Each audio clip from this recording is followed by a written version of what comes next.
Welcome to the relaunch of Race Treaty. This time is a weekly podcast. We recently obtained a fiscal sponsor for Anti-RacismTv, and we hope to further develop our online presence with Race Treaty as a weekly podcast. Tonight we will touch on the recent second session of the Permanent Forum for People of African Descent at the United Nations with a special guest, Siphiwe Baleka. Brother Siphiwe, how did you get involved with human rights and the Pan-African struggle?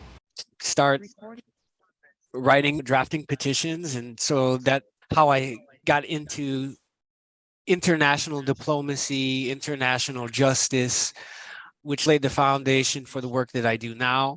President of the Balanta History and Genealogy Society, and the coordinator of what is called the Lineage Restoration Movement, which is 800,000 people that have taken the African ancestry DNA test and found out who they come from in Africa. As I'm part of the International Civil Society Working Group for the Permanent Forum of People of African Descent. I'm coordinator for the 8th Pan-African Congress Part 1 that will be held at later this year in Harare, Zimbabwe. I've just been serving and doing my duty in the tradition of people like Walter Rodney, Mumia Abu-Jamal, to be a scholar activist with my feet firmly planted on the ground in the grassroots community with a Pan-African and a nationalist and national perspective. So that's a little bit about me.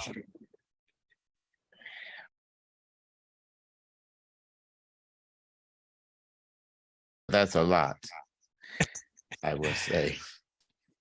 Both of us have gone through this working group process, and I would think with the intent to making it to this new permanent forum and having some input.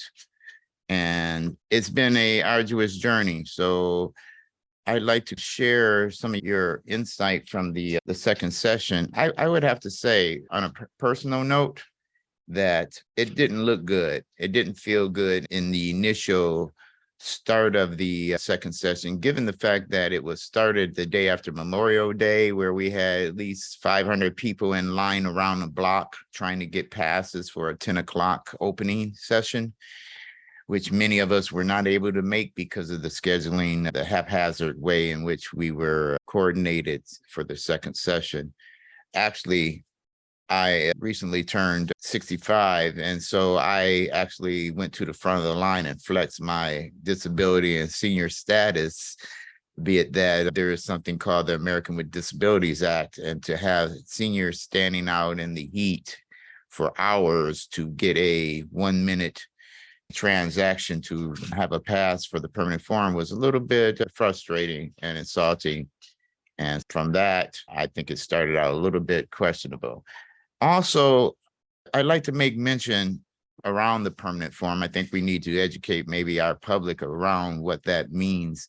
The George Floyd killing sparked a lot of reactions, and most importantly, it happened in the wake of a lot of police killings around the world, not just in the United States. And for clarity, I'd like to bring my background into that, in that I was working the national gathering for the United States, the U.S. Human Rights Network, and we had a international gathering. And so we were interfacing with the United Nations and following very closely the fact that the African Union made a demand to the United Nations that something needs to be done around these police killings. And as a result, Bachelet, the High Commission, actually called the United States out around systemic racism and its denial of systemic racism. And that resolution, 40.7, I think it is, that resolution from the United Nations actually launched the Permanent Forum of People of African Descent, which happened thereafter. Initially, it was just a call out to the world that these police killings have gone unabated and unchecked, and that we definitely need to do something about it. So in the form of their resolution, which, by the way, focused on police brutality and police killings, but we were able to lobby very subtly to get the language of systemic racism in that resolution. That resolution is now called the George Floyd Resolution. And if you see and read the body of the resolution, it's around police killings and police brutality. There is one sentence in the opening with a specific term, systemic racism.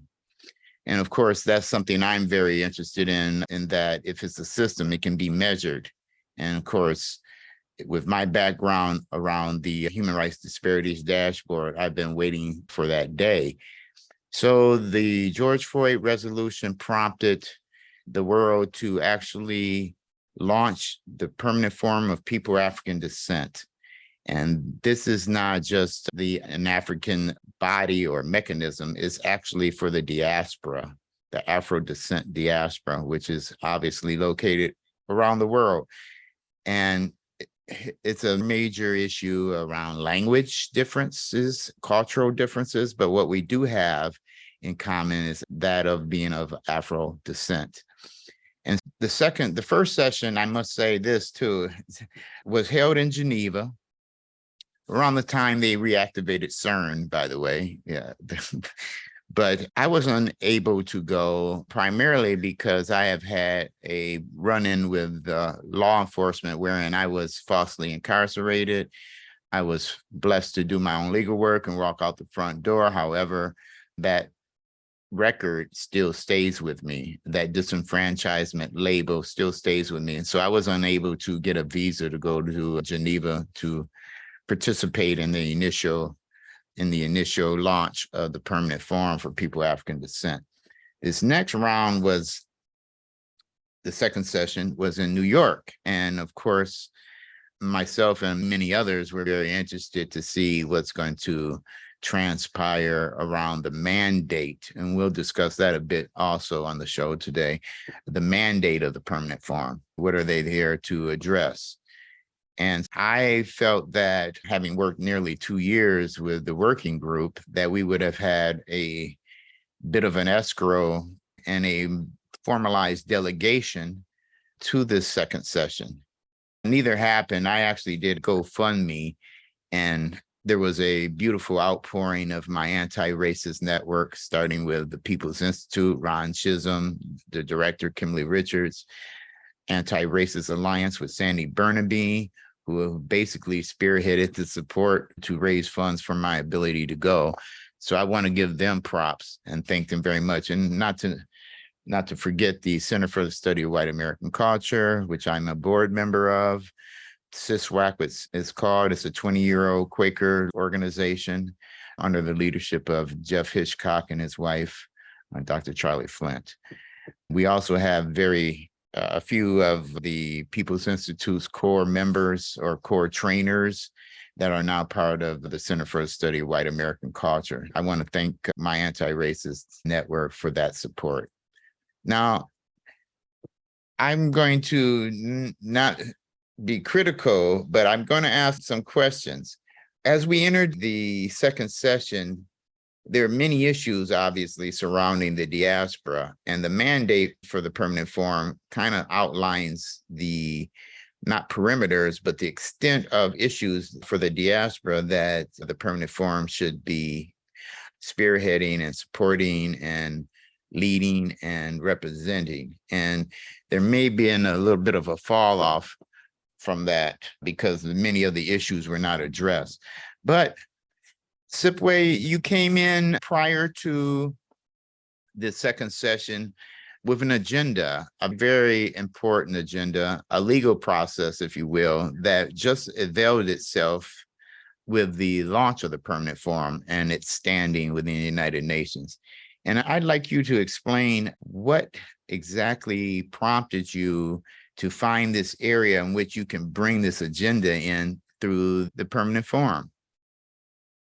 And please share what the agenda is, because it's a major legal issue that people in the United States have not been able to enter into the international arena.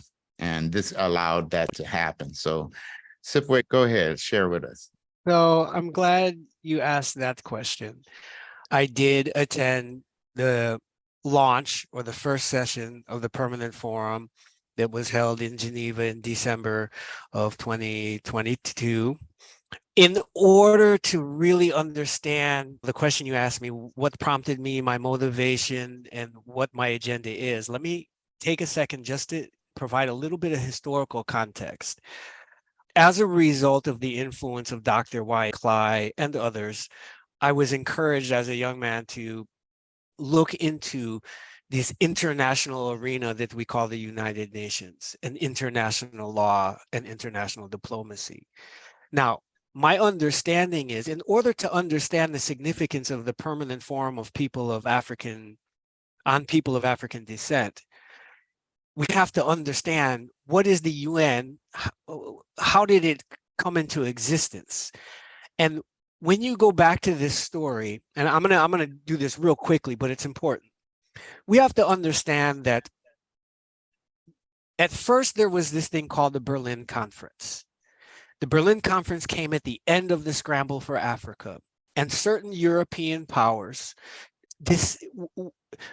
had to figure out rules of engagement on the continent of Africa because it was causing conflict among themselves. And coming out of this Berlin Conference, they came up with rules, what they called effective occupation. That if it was territories on the coast, they had to be effectively occupied, and if so, then European nations would agree not to trouble each other. But in the interior of Africa, that wasn't the case. And eventually what they did was they had agreed to give Belgium and the Germans control of the interior of Africa as a kind of trust for the Europeans, okay? Immediately after that was the Chicago Congress of Africa, 1893, which led to the first Pan-African Congresses. And then immediately after that came World War I, where you had another conflict of European peoples fighting each other. And part of that fight it had to do with power struggles in these colonial territories in Africa, but also amongst the national minorities in Europe. And during that period, they came up with this concept of self-determination, saying that these different national minorities in Europe had the right for civil and political independence. And so our great leaders, both Marcus Mosiah Garvey and the great Pan-Africanist W.E.B. Du Bois, were present and understanding what was happening. And they were saying, if you're going to invoke principles of self-determination and allow oppressed peoples under alien and foreign domination to achieve independence, we want that as well. And so both Garvey and Du Bois were engaging in the Paris Peace Conference that was settling these questions, saying that these Belgian and German colonies that are now open for decision-making on what to do as a result of World War I, both Garvey and Du Bois were saying, we, the Black people of the world, should be given control of these territories to create an independent Black state on the African continent that would include the African diaspora as well as the Africans living there. And so they were engaging in this internationalism, this creation of this new world order, international order, both Garvey and Du Bois, as well as intellectuals from the continent. And what happened at that time was the European powers ignored our claims and decided upon a world order that was going to be governed by the League of Nations, that was set up to benefit and perpetuate the colonial world order. Now, this ultimately failed and led to World War II. And the decisions that they made, that these European colonial powers would have mandates and protectorates of these non-white peoples, not just African peoples, but Asian peoples. It was decided that European powers would have control over what they were calling protectorate or mandated territories. And this was continued under the United Nations. So the United Nations became a system to maintain the colonial control of non-white people. And they came up with what was called scientific colonialism. Hmm. that they would use data to more effectively refine their system of colonial control.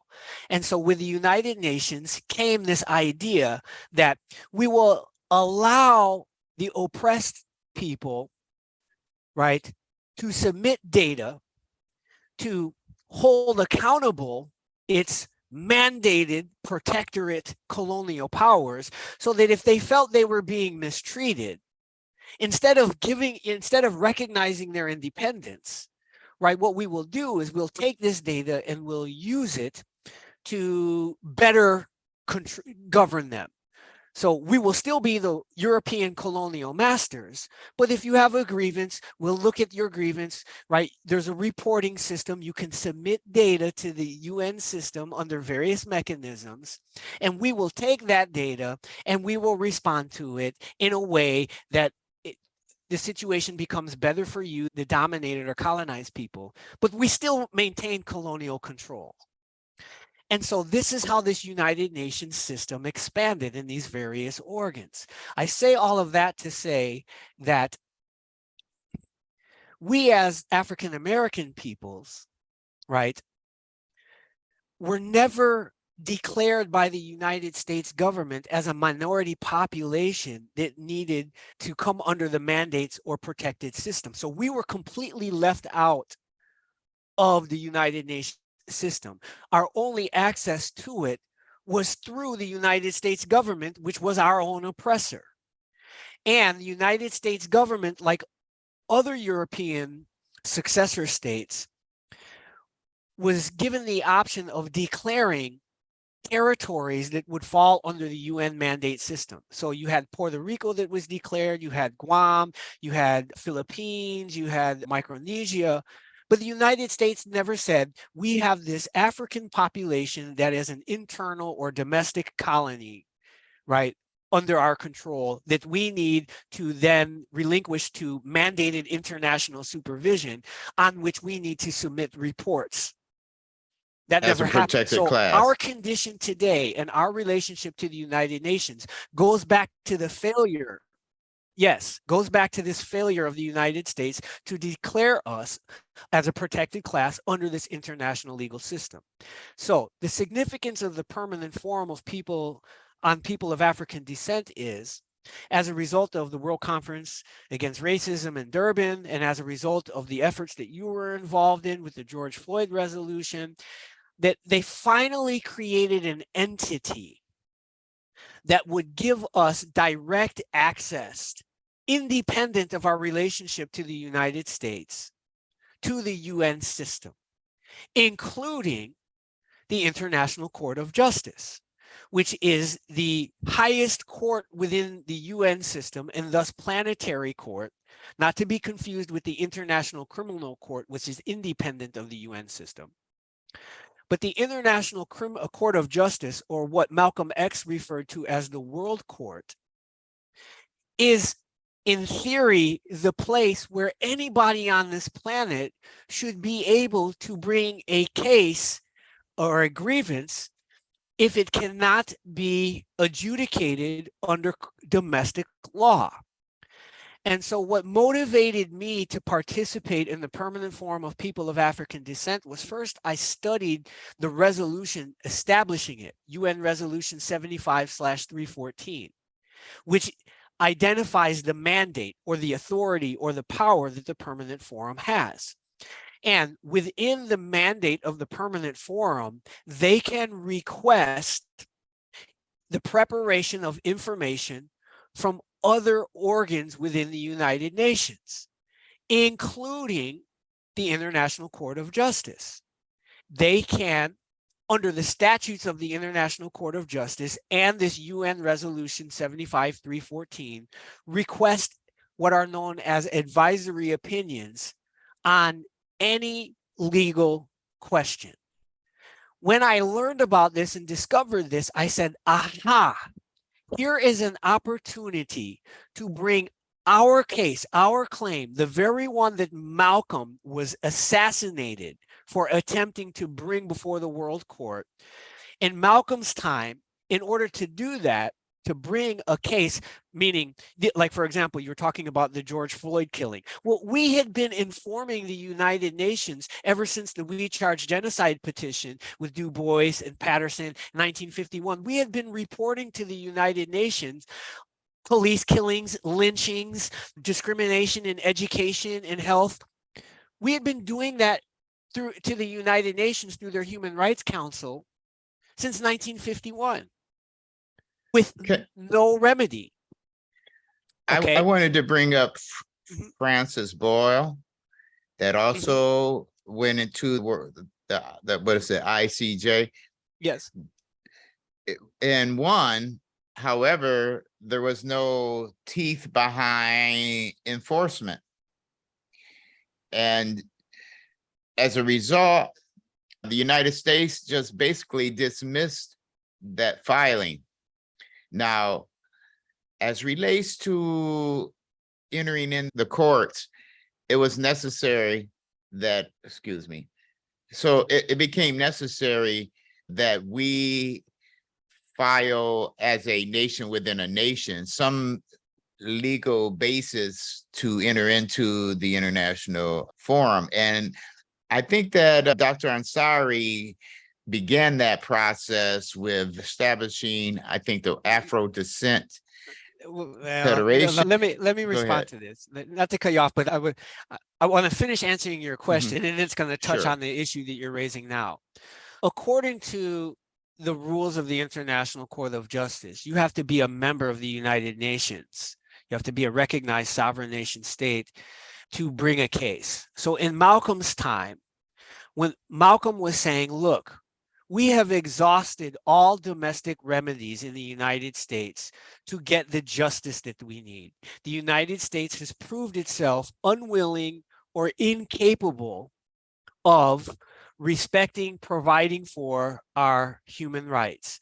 And so therefore, since we can't get justice domestically, we now must bring our case for adjudication to the World Court. But in order to do that, we needed a nation to submit the case. So That's Malcolm right. was going around Africa trying to get nations to do that, and he did. He got Burundi, Kenya, and Tanzania who were ready to do that. And so when the US State Department realized this, within weeks, they assassinated Malcolm. They assassinated Pino Pantagama, his Kenyan contact, and the Burundi contact. So all the people that were the point people to bring this case were assassinated within weeks of each other by the United States and the CIA. Okay, so from that time till now, we really haven't had a movement or an opportunity to bring a case until the establishment of the permanent forum.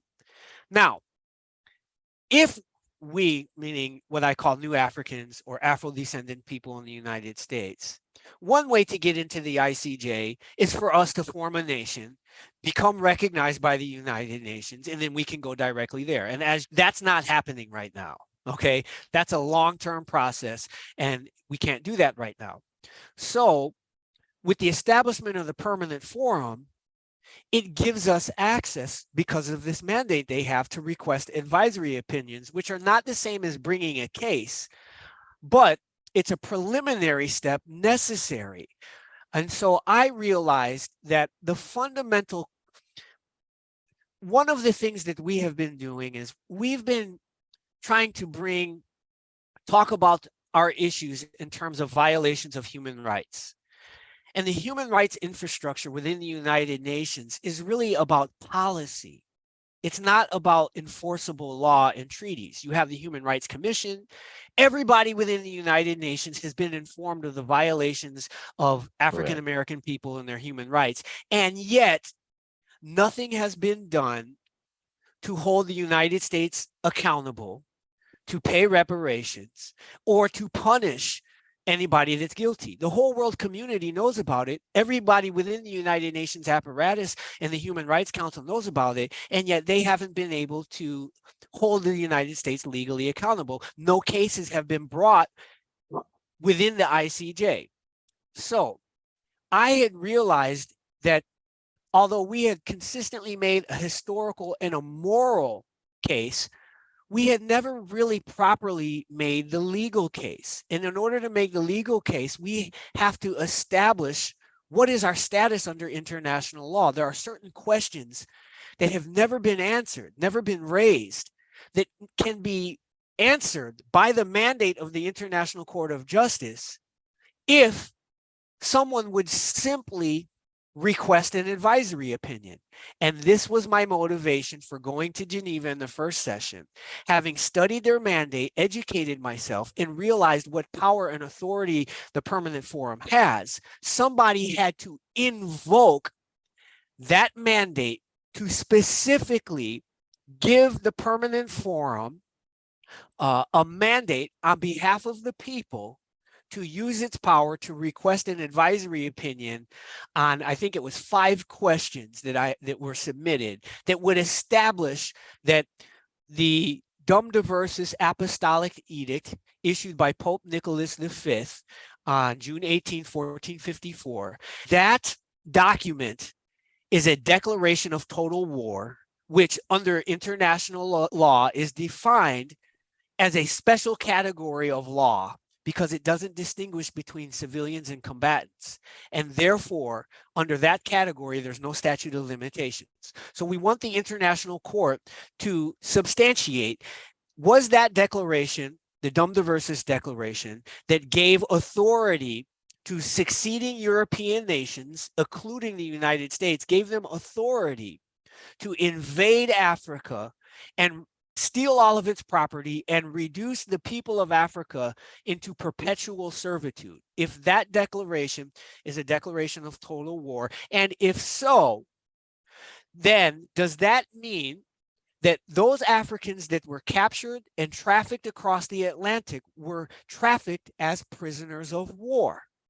That's important because if the court says, yes, as a result of this document, and as a result of the actions that nations and private merchants took in what we now call the transatlantic slave trade, they fall within the Geneva Convention, which the Vatican is a signatory to, the United States government is a signatory to, all the European governments, all the African governments. They are all signatories to this legally binding treaty that defines prisoners of war and says that status is maintained until the final release and repatriation. And so therefore, now we need the court to say, have we, as prisoners of war, trafficked to and held and enslaved in the land of captivity in the United States, right? Have we ever been released and repatriated? What does release mean? And have we ever been converted under principles of international law into United States citizens, which the United States government admits it cannot answer? And that answer must come from an international court. So there are all these fundamental questions that now, if the Permanent Forum would send a request for an advisory opinion on these questions, can finally be answered, which could be the basis of formal claims for the entire global African reparatory justice movement. That was my motivation. That's large. What you're speaking is a strategy. Also, there's a difference. Correct. You were going to mention the fact that even if we were to win a case at the ICJ, the problem is enforcement. So, for example, you brought up Francis Boyle, and I like to bring up the 1986 ICJ decision against Nicaragua, where the International Court of Justice substantiated Nicaraguans' claim and mandated that the United States must pay reparations to Nicaragua. And for 37 years, the United States has refused. So I'm under no illusions about going to the ICJ. We just want to put them on record. As the highest court, I would question, though, the prisoners of war category, because not all the diaspora were taken. A lot of the immigration going into Europe and otherwise was a voluntary or attempt to leave Africa and better themselves in Europe. But I want to revisit something in terms of the categories you're speaking of. I remember that Kofi Annan made a very serious loophole in the sense of if you are indigenous, you have a right for self-determination. If you're indigenous and you declare your autonomy or your identity as indigenous, then you have a right under self-identity and self-determination to apply at the United Nations for recognition of your people as an indigenous status.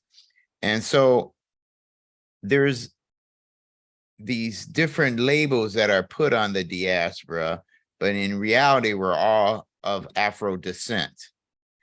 And that category, that Afro descent designation, has been used by many Afro-Latinos and otherwise diaspora members of the African descent to apply and gain recognition at the United Nations under self-determination.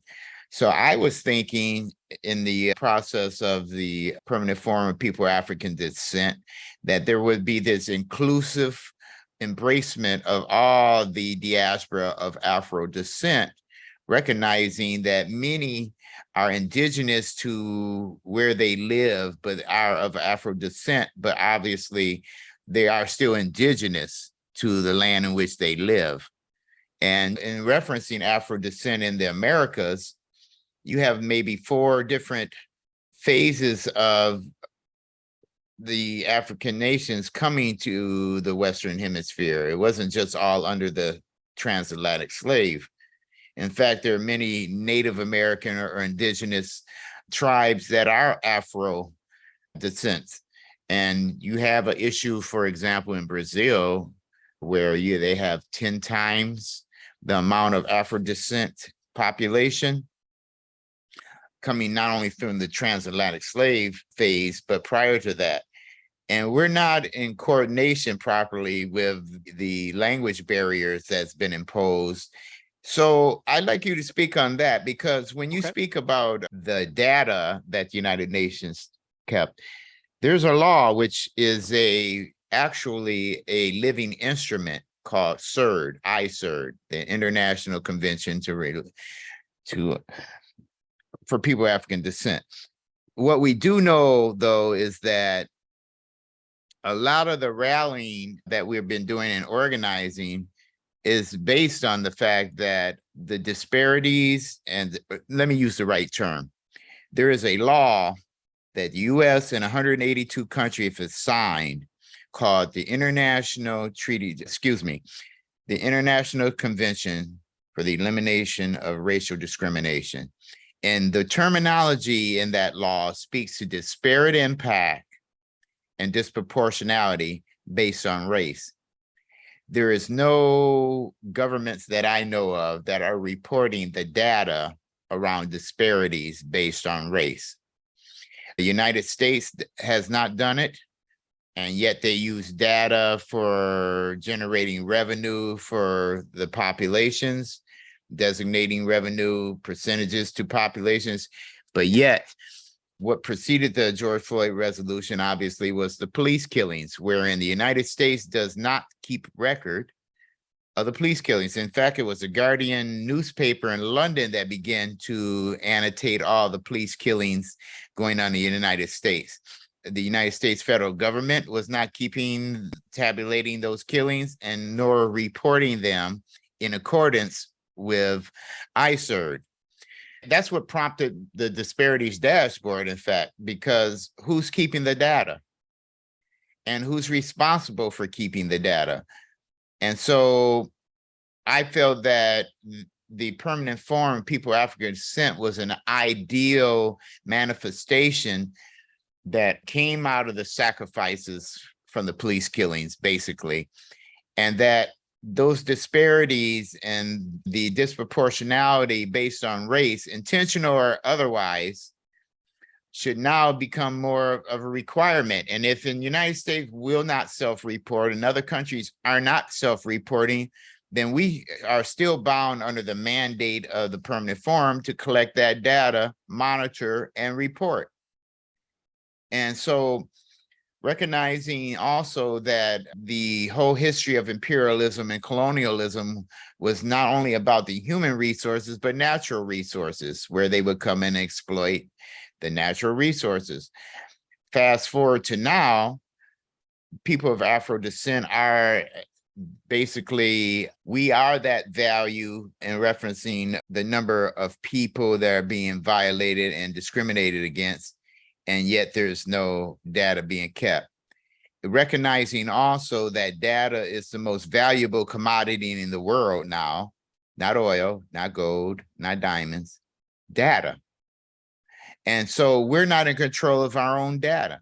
So now they're data mining us as our living entities online and virtually. We're being exploited. We're being data mined. And we're giving all that commodity, all that valuable commodity, which is us, away, free.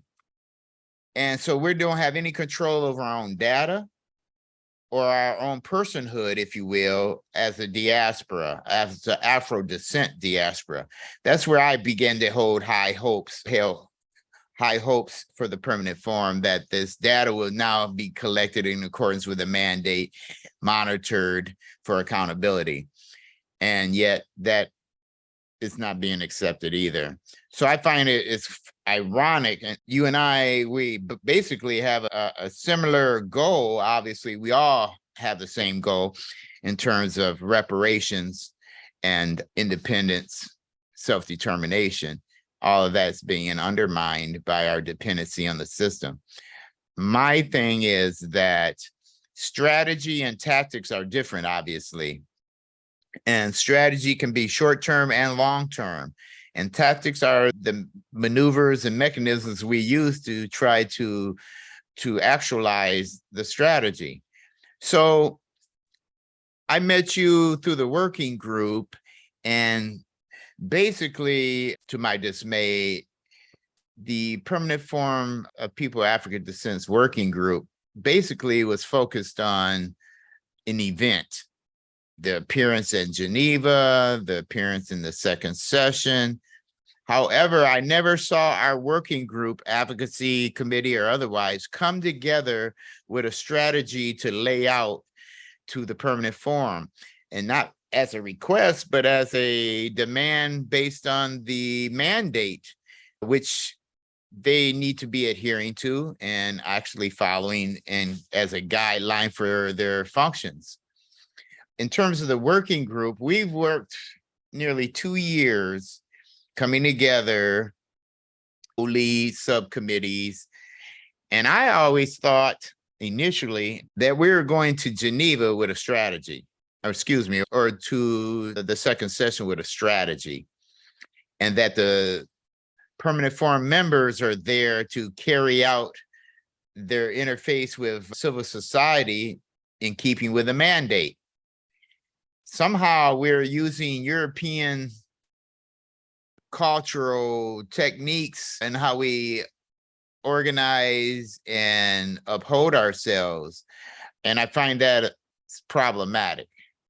So what I'm saying is that, as a self-criticism, why weren't the strategies and this accessing the courts, why wasn't that really like front and center for our working group, so that we were all on the same page when we went to New York? Good question. Okay. Good question. That's fair enough. Because I- you're bringing something monumental that and there shouldn't have been an issue of finding signatures while we're there in New York. That package should have been complete to be submitted when we went to New York for the second session. I'm an organizer, and so I think in terms of strategy and tactics to carry out our mandate or our goals. And I saw that all fall apart in our working group, in that everyone had seemingly their own agenda, and some agendas was just to show up and take pictures and engage in pumping circumstances to say I was there. And then I felt a little disappointed in that we came away without having a debrief on what was carried out in terms of our goals and objectives, what were our failings, and what could we do better this next round. Meanwhile, We're not there to ask. We're there to keep the permanent forum members abreast and very close to the mandate, which is very broad and would encompass all the issues that were brought forth. So now I show up in New York and there's these sidebar issues going on, trying to communicate with the permanent forum and have them authenticate and actually represent our issues around what you brought exactly in terms of the courts. I thought that should have been done in advance. That way it would have been stronger. And I also thought that we need to have a better relationship with the permanent forum members let me speak to than that. through just our leads. Let me speak Go to ahead. that. So first of all, again, the establishment or the launch of the permanent forum on people of African descent has this kind of broad mandate. And there's this narrative, this line of thinking that is promoted in some places, and including within the International Civil Society Working Group and within PFAT itself, which is, okay, this is new. We haven't figured out everything. We don't have the funding that we need, and we're just getting started, so that we should bless them with a certain amount of grace that allows them to figure out everything and get their act together. Okay. And like you said, so one of the things we need to be doing is using proper nomenclature. It's the permanent forum of people of African descent, not Afro descent, African descent. And so African descent is broad and inclusive. The term Afro descendant is a specific term that was defined by, as you mentioned, primarily the Latin American populations, African descendant people in the Central and South and Latin America. But the term Afro descendant refers to people who are descendants of people that were trafficked and enslaved in the Americas. So African descent and Afro descendant are two different things, okay? And you're right, the permanent forum conceptually was supposed to be this broad, inclusive thing, and I think this is what it is. This is what we saw in Geneva, and we saw again in New York, that you've got people of African descent, including Afro-descendant people, who are the descendants of people that were enslaved, all coming to this forum with different agendas. Because all these different people of African descent, although we do have a common oppressor, white supremacy, colonialism, and although we should have a singular agreement that Pan-Africanism, right, is a ideological framework that we need to improve our condition, underneath that, certain African descendant people of African descent from Brazil have different issues, some similar issues, but different issues and agendas than people of African descent coming from Holland, or people of African descent coming from Micronesia, or even the United States or Canada or wherever. What I discovered in Geneva was you have all these different groups competing for attention from the permanent forum, the 10 members, for the permanent forum to do something towards their agenda. So you're going to get, and as we saw, I think it was 2,000 different statements and submissions, 200 people taking the floor. Everybody comes there saying, we have this issue and we want this agenda. What can you do about it? Okay, so that's the dynamic, both in Geneva and New York.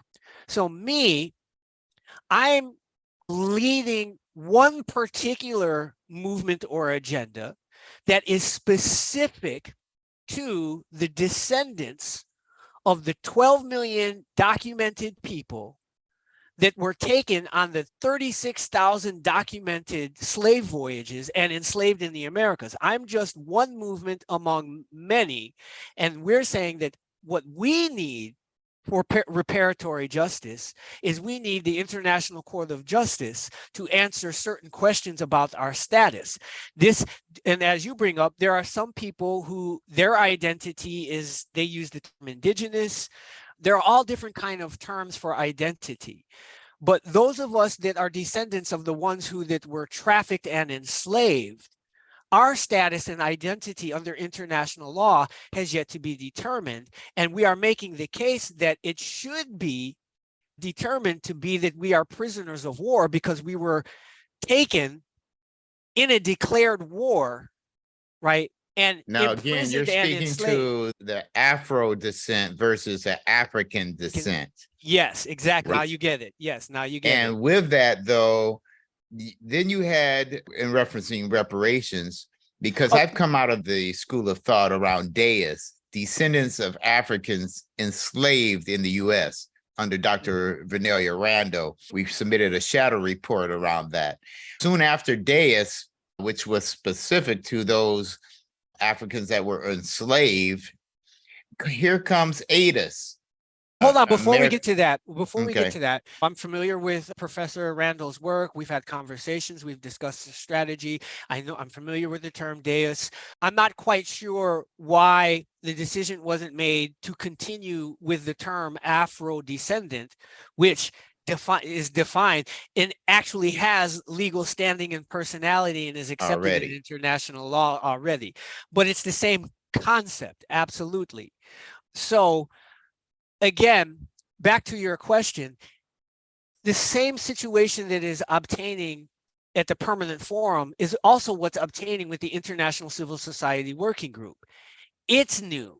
It's not entirely clear what it is and how it's going to engage with PFAT and what the relationship is between the leads, the co-leads, and the actual PFAT members. And so it's all new. So to your question, why this monumental strategy that I'm employing was not formally Correct. adopted and promoted by the leadership of the ICSWG, I don't know, but it's not like nothing was done in the lead up to New York. I want to remind people that after I invoked the mandate and made the request at the first session in December, on April 5th, a letter was sent to the Permanent Forum of People of African Descent on April 5th that had 248 signatures. Many of those people formerly a part of the International Civil Society Working Group, saying that we know you're busy, we know you have a whole bunch of things, but one concrete thing that PFAD can achieve right now, one concrete thing that would benefit, right, Deus people or all descendants, Afro descendants, whether they be in the United States, Colombia, Argentina, Canada, wherever. One thing that PFAD could do early in its career is simply send this letter of request to the ICJ. So we as civil society want to work with PFAD, right, to make this happen. We sent a letter on April 5th. We got a response, an acknowledgement of receipt, and that it would forward it to the members, but we got no formal response. Then again, on May 9th, just before New York, we sent a follow-up letter saying, hey, we'd like some kind of response, right? So that when you come to New York, we can advance this agenda. We got no response. So all of this had been communicated within the International Civil Society Working Group. All the documents were posted in Mighty Networks. All the documents were posted in the WhatsApp group. Everybody was informed. I had shown up in meetings and said, tried to explain the importance, historical and legal significance, and why this should be a priority.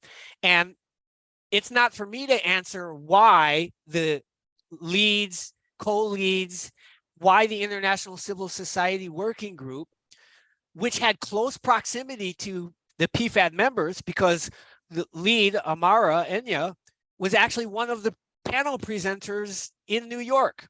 So how that arrangement was made and how it was decided that this effort, which distinguishes itself from all the other efforts within the International Civil Society group because of the sustained communication supported by 248 individuals and organizations should have carried enough weight. That would be a priority. I can't answer. That would be a question for the co-leads of the International Civil Society. Our leadership and a strategy issue, because the Yes. same thing applies that I submitted a formal presentation proposal around the dashboard, which I could have gone private funding by now, quite frankly. And I submitted that and it was accepted. So I'm thinking, okay, now the working group is interfacing with the permanent forum, and we're going to come together potentially to start obtaining this data, which is by law mandated in ICERD.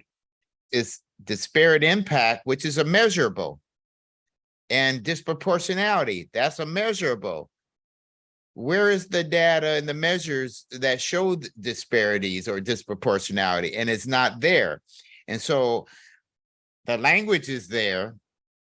Adherence or understanding of it isn't. Just again with Deus, you came back, and as I was mentioning before, another group came up with Africans descendants of slaves. And that's contradictory to the fact that we were humans, we're Africans that were enslaved. We're not descendants of slaves, we're descendants of Africans who were enslaved. And maybe it's just an issue of semantics, but it isn't, just as with the Afro and the African descent, because it almost seems like there's two separate agendas when our overall agenda is reparations and the elimination of white supremacy and systemic racism. But the strategies, the tactics, the priorities for pursuing and achieving that are going to be different, the different groups in the different regions. And to your point about the ICSWG, the International Civil Society Working Group, that's just one organized group among hundreds and thousands that are interfacing with the permanent forum. They are not, if we're not able to achieve what we feel needs to be done as a priority agenda from working within the International Civil Society Working Group, because they may have their own agenda or their own priorities, that's okay. They're just one small group amongst many others. There's nothing preventing us, as I have done on my own, to go directly to PFAD to move an agenda.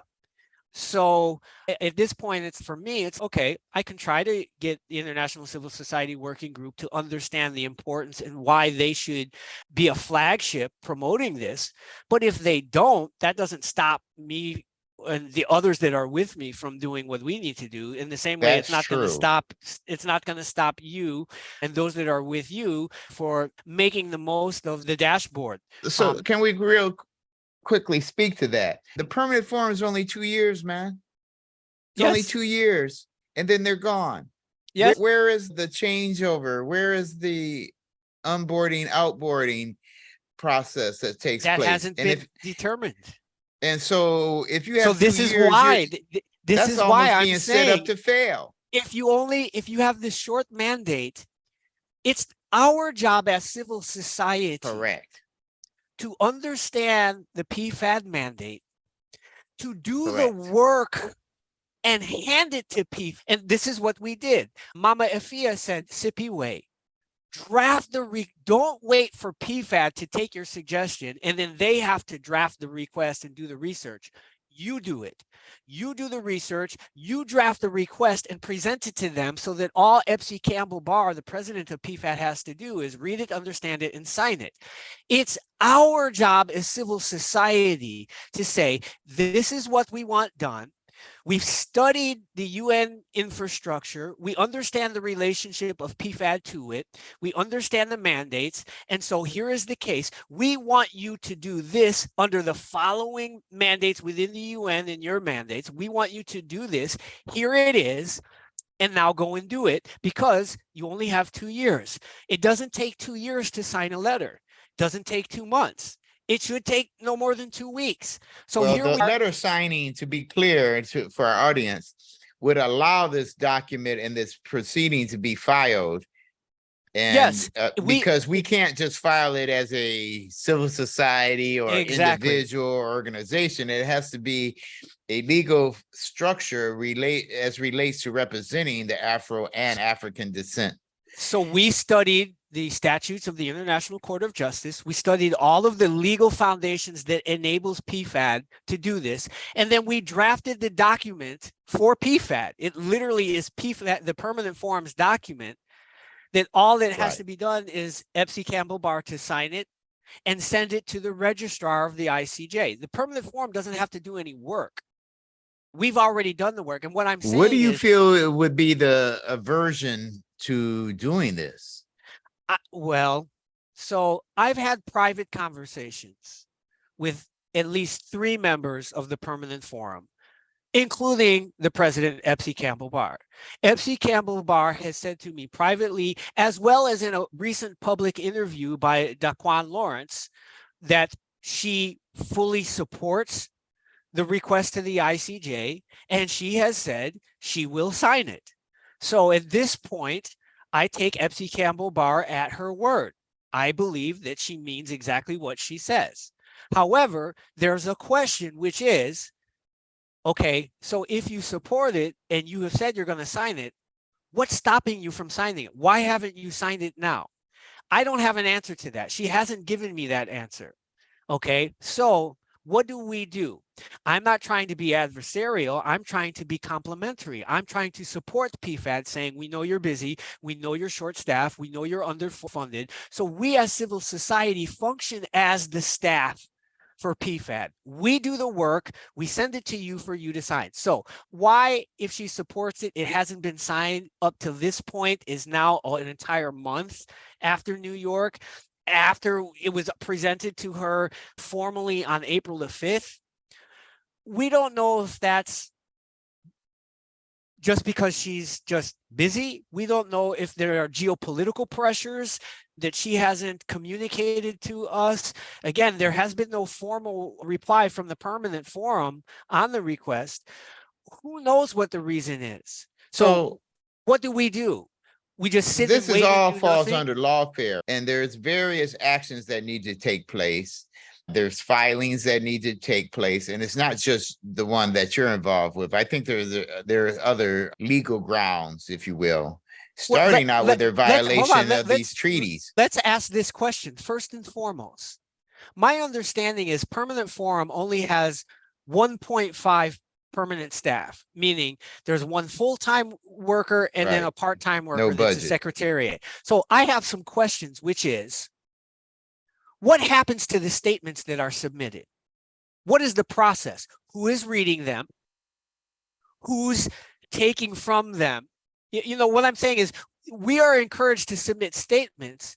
And so far, all I know is the statements are just posted on the website. Has the permanent forum members communicated to any organization that has submitted a statement and given feedback? I want to know, right, how often does PFAD meet? My understanding is they don't actually physically meet. So do they meet by Zoom? How often? When they meet by Zoom, how do they go through all of these how are the statements being processed? Or is this just a performance to make it look like there's credible input from civil society? But how is the input process? Now, my further understanding is PFAD has made it clear that it sees that its 2 major priorities are, 1, to create a document that they're calling the Declaration of the Rights of People of African Descent that would essentially replace the Durban Declaration. So they want to draft this new Declaration of Rights. And then their other major focus is completing a report that they are going to submit next year to the Human Rights Commission.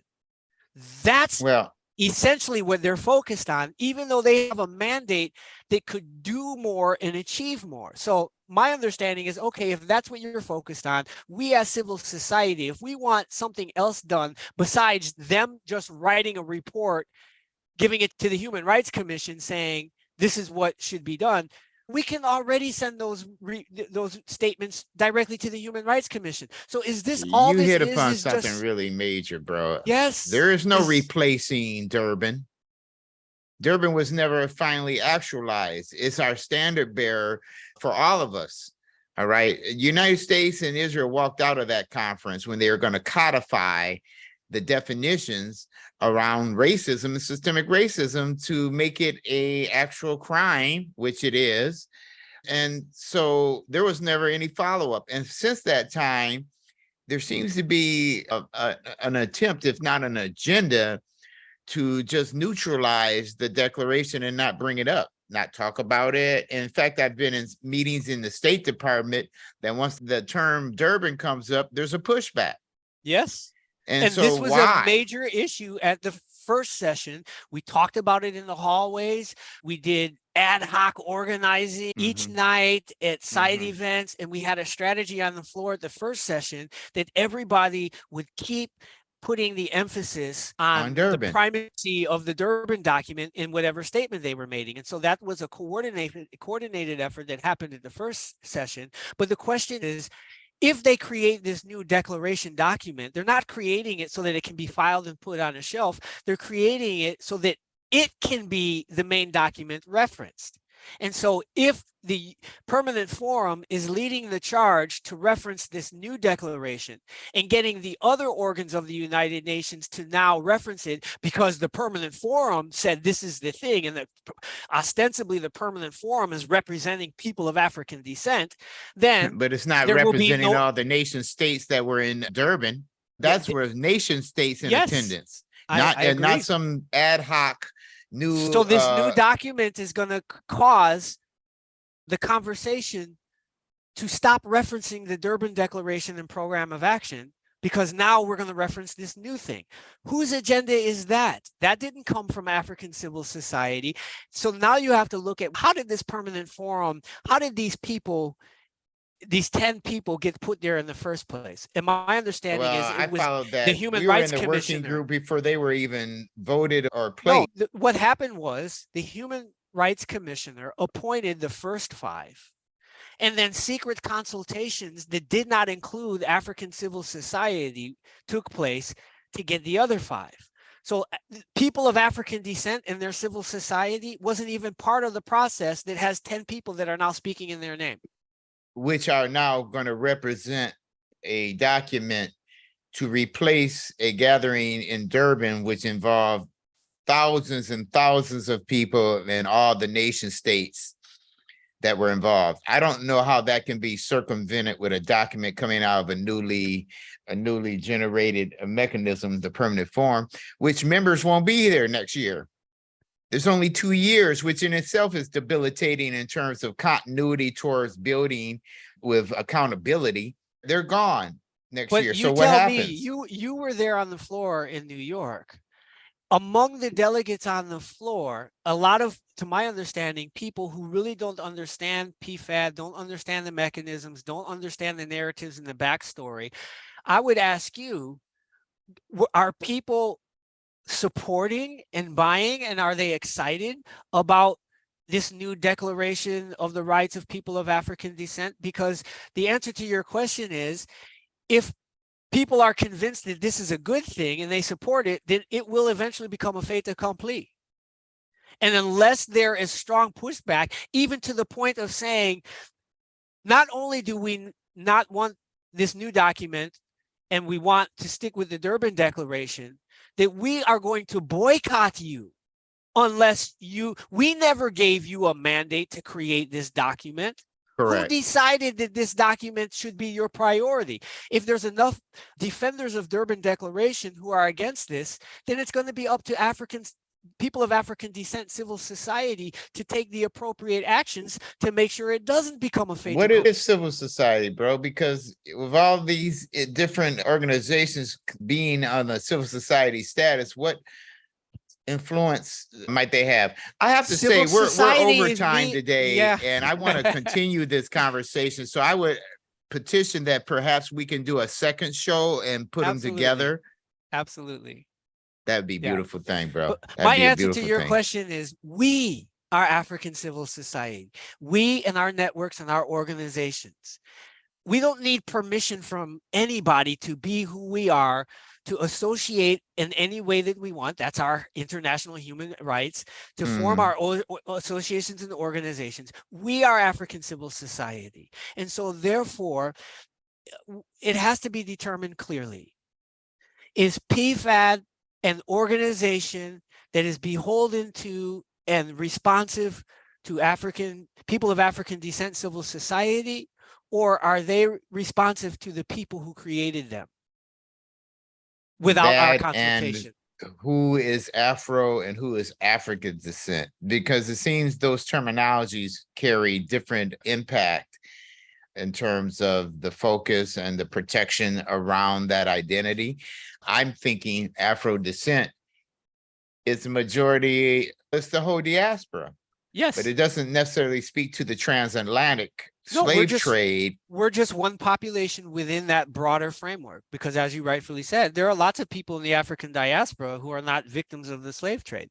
But that doesn't mean we discount the claims of those who have specific claims related to the fact that they are under international law prisoners of war, who there are treaties. To the fact that under lawfare, there's multiple prongs.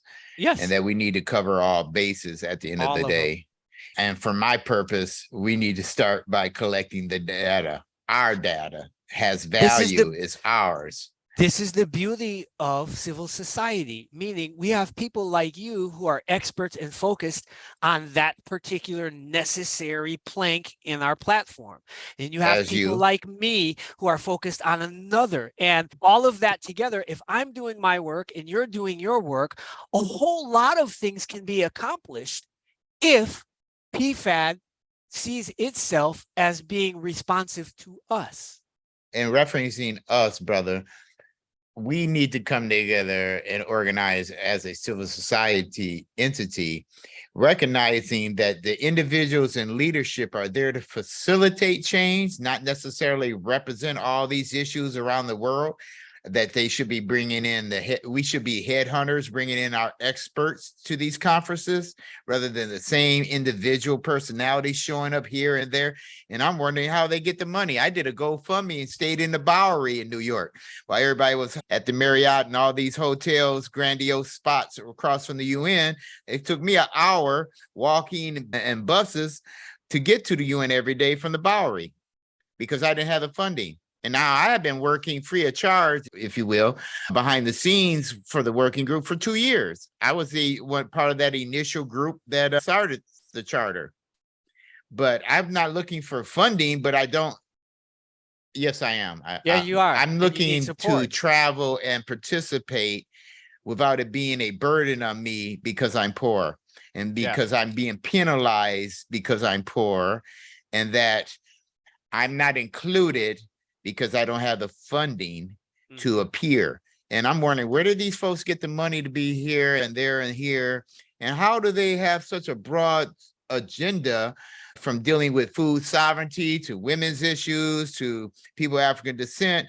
And I'm wondering, how do they form these personalities? And that to me is what I would call elite capture, which is engaging in systems behavior, and the system is white supremacy.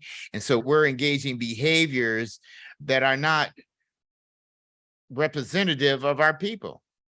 I'm thinking, wow, this working group is an opportunity to be a headhunting headquarters to bring in our high caliber, skilled, and seasoned experts. And that's international. But yet I'm watching the same people show up here, there, and here, and they're not experts on any of them. And I'm wondering how they're getting the funding even to travel. So those are some of the things that and I'm grassroots, I'm bottom up. We'll always be. And I'm looking for top down to meet me halfway, and then we have dynamic. But if it's all top down and these folks doing needs analysis of my population because they have a higher income source or education that they can represent these interests, but have no actual connection to the grassroots issues, that's called elite capture, where people in higher positions take these issues and claim to be that representative of, with no accountability, no background with the grassroots issue. That's problematic. And in terms of the fundraising, I've been involved in this organization for 2 years, and I ain't seen a dime. I don't know where that accountability is and where the funding sources is, and or why weren't we in New York and Is there a Geneva as a treasurer? formal delegation?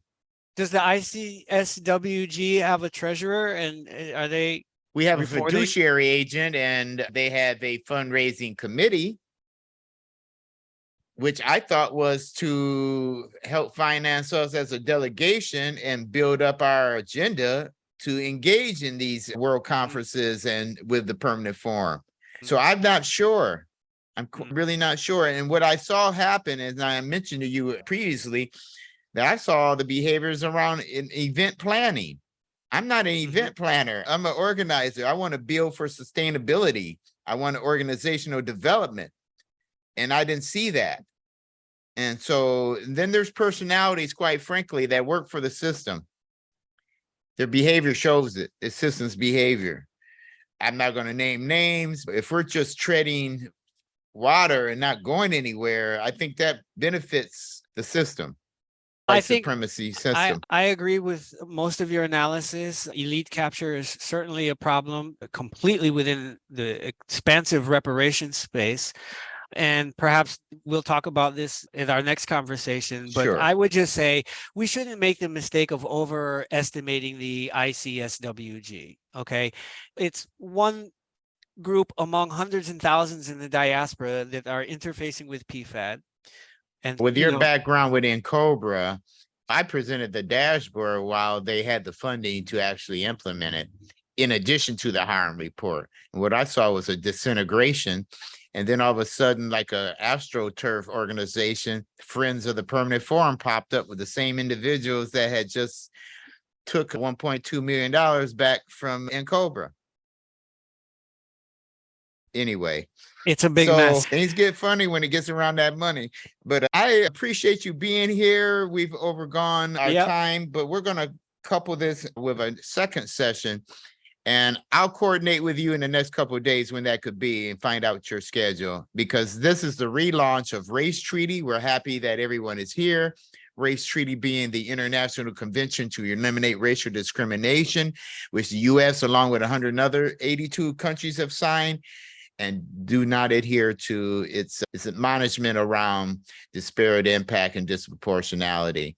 And the technical loopholes used like a reservation, saying our civil rights system more than protects our citizens from discrimination. So thereby we agree with this convention, but our internal sovereign constitutional apparatus is set up to protect our people just as much, which I bring into question off the top, because United States civil rights law is involved with intentionality, the concept of intentionality. If I'm discriminated against, I have to prove that the perpetrator intended to discriminate. However, there's apparatus set up, institutional, structural, that render these results. And how can you blame a system's intention to discriminate?